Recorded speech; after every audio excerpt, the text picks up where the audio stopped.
Hey guys, welcome to part 2 of set theory. And so we see that in question 2, it says let P, Q, R, S, and T denote the sets for all of the shapes, okay, that's within this plane. And it's asking us what are the subsets of each other, okay?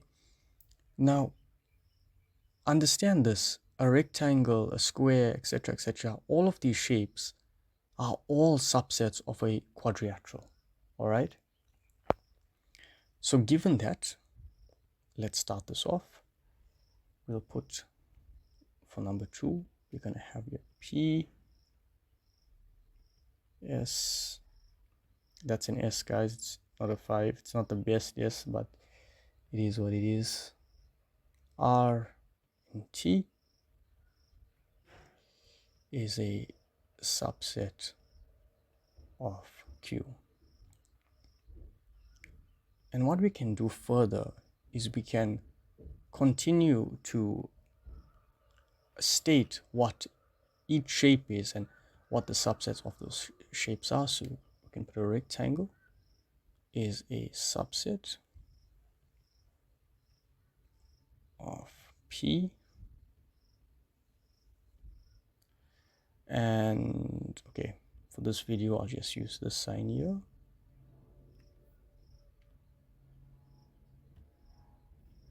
Okay, I'll just forget about it.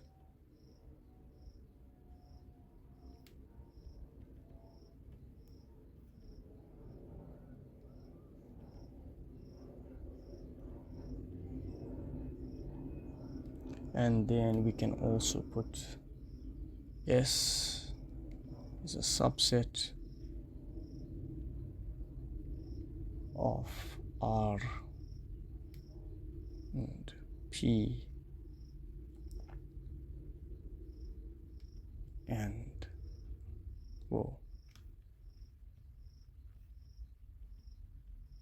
Q.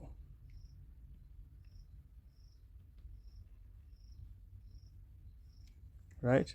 So let's move on to part 3. But before we go on to B and to A, you'll see that I have B here. I've not done number 1 because it's number 1. Sorry, for A for part 3, question 3 is already solved, right?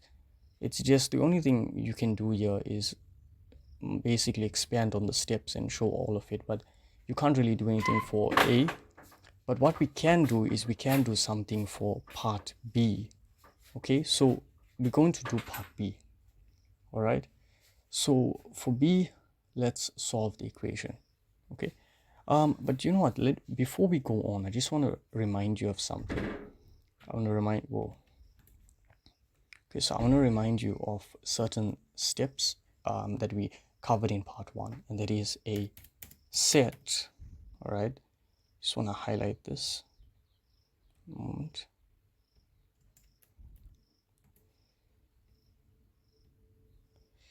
A set is denoted by capital letters.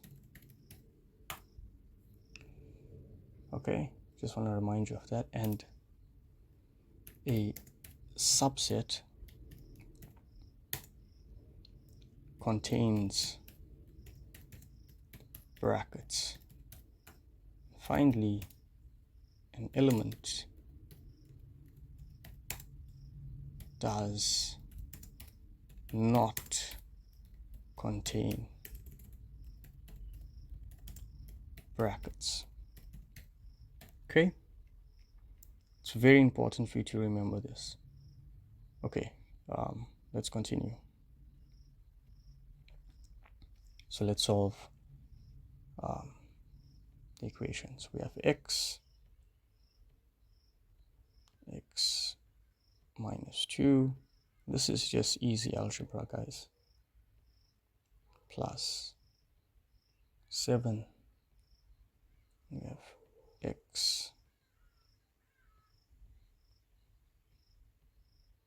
plus 1 that equals to x squared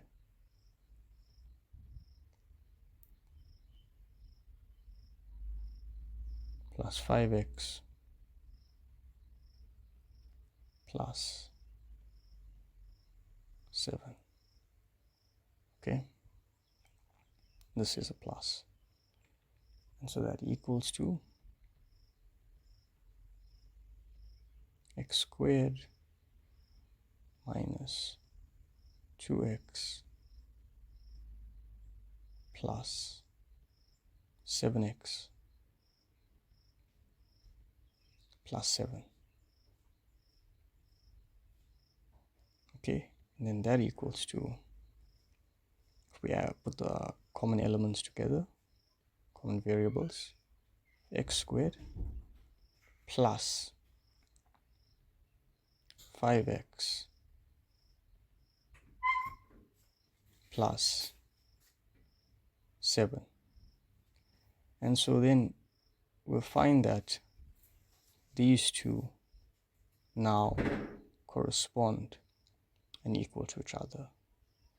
And that's it for set theory. So I'll see you in the next exercise, and have a good one.